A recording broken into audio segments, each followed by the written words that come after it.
Jangan lupa subscribe woi di channelnya Mas Edi Donghua. Seperti biasa, kita bahas sedikit episode sebelumnya. Setelah Tangsan berhasil membangkitkan ibunya, dia bergegas membawa kedua orang tuanya menuju sekte Haotian. Pasalnya di lokasi sumur es dan api sudah tidak lagi aman setelah sebelumnya disusupi oleh pasukan Kekaisaran Wuhun. Namun sayangnya, setelah sampai di sekte Haotian, Tangsan sekeluarga mendapatkan sambutan yang kurang menyenangkan dari 5 tetua, yang pasalnya mereka menentang kembalinya Tang Hao. Terlebih lagi tetua ketujuh yang memiliki dendam pribadi kepadanya. Bahkan ketika Tangsan menunjukkan ketiga syarat yang dulu mereka ajukan telah terpenuhi. Hal tersebut masih saja belum cukup bagi kelima tetua untuk bisa menerima kembalinya Tang Hao. Bahkan tetua ketujuh menantang Tangsan untuk bertarung, di mana jika Tangsan sanggup untuk menahan serangannya tanpa menggunakan kekuatan roh, dia berjanji dendam antara dirinya dan Tang Hao akan terselesaikan. 好，我答应了。这么多年了，有些事总要做个了断。小子，这一锤你接好了。 Setelah sepakat, Tangsan segera menarik kembali 9 cenyerohnya. Secara bersamaan, tetua ketujuh dengan cepat melesat ke arah Tangsan dengan palu di kedua tangannya.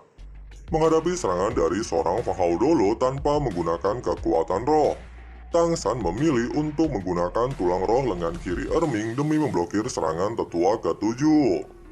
小子，这一锤你接好了。每一个昊天锤的重量至少超过了5000斤。泰坦左臂魂骨技能。呀！重力泥沼。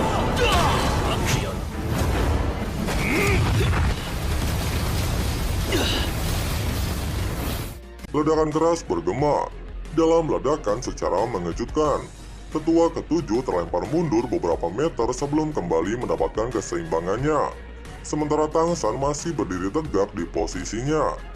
Jelas saja kejadian tersebut membuat 4 tetua lainnya terkejut. Pasalnya setelah anggota sekte Haotian mencapai tingkat Fang Hao Dolo, berat palu miliknya tidak kurang dari 5000 jin.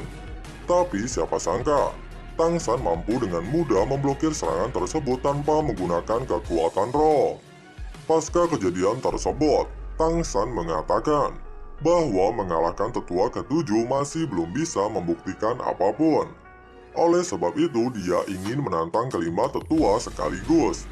Dan jika dia berhasil mengalahkan mereka, maka secara otomatis, Tangsan berhak mengutarakan pendapatnya mengenai masalah yang terjadi kepada ayahnya, sekaligus meminta agar kehormatan ayahnya di sekte Haotian dikembalikan. Mendengarkan hal tersebut jelas saja membuat tetua kedua sangat murka. Pasalnya selain menentang otoritas sekte Haotian, Tangsan juga secara jelas telah menghina para tetua.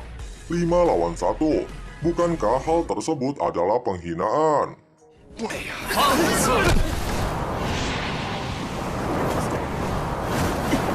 强大的压力，你可知道这是什么后果？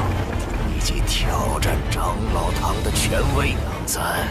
至于老宗主的决定。Kemudian, dipimpin oleh tetua kedua, para tetua lainnya juga perlahan mengikutinya.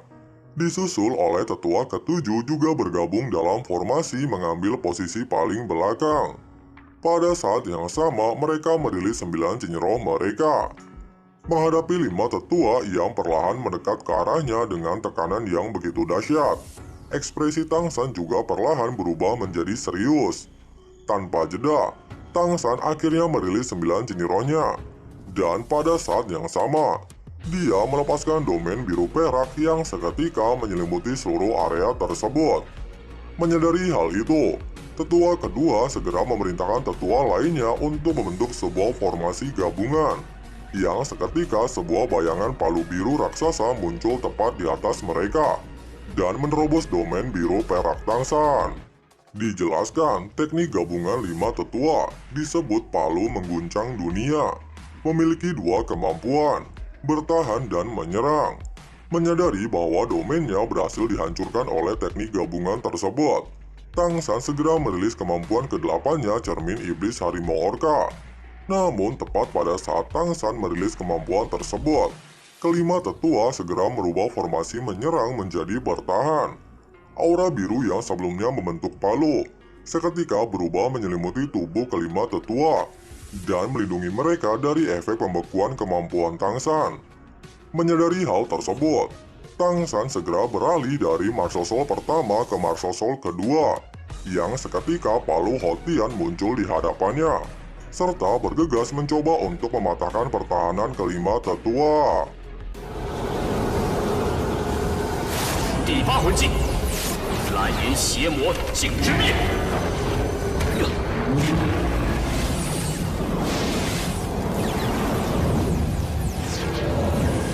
唐三如此不堪一击，这场比试结束了。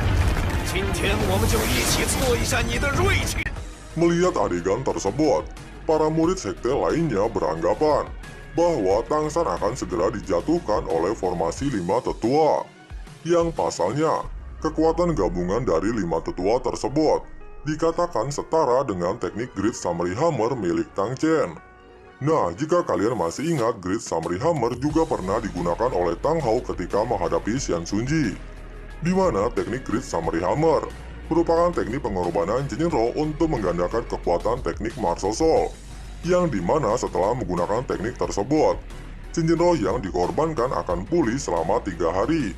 Tang Hao bisa memiliki teknik tersebut berasal dari warisan Tang Chen, yang pasalnya dulu Tang Hao dinobatkan sebagai penerus ketua sekte Hotian. Namun bedanya, teknik kelima tetua tersebut tidak mengorbankan Jinro, melainkan menyatukan kekuatan dari 5 orang, sehingga mampu menciptakan sebuah serangan yang melampaui teknik Martial Soul mereka. Nah, karena alur cerita di episode 208 nanti akan sedikit berbeda dari versi novelnya, atau bisa dikatakan ada perubahan alur cerita. Jadi Mimin tidak bisa spoiler lebih jauh. Oleh sebab itu sampai sini dulu ya bocoran alur ceritanya. Tapi kalau kalian masih pengen tahu jalan pertarungan Tang San PS5 tetua versi novelnya, kalian bisa klik link yang ada di kolom komentar. Oke, terima kasih sudah nonton sampai habis dan jangan lupa subscribe ya.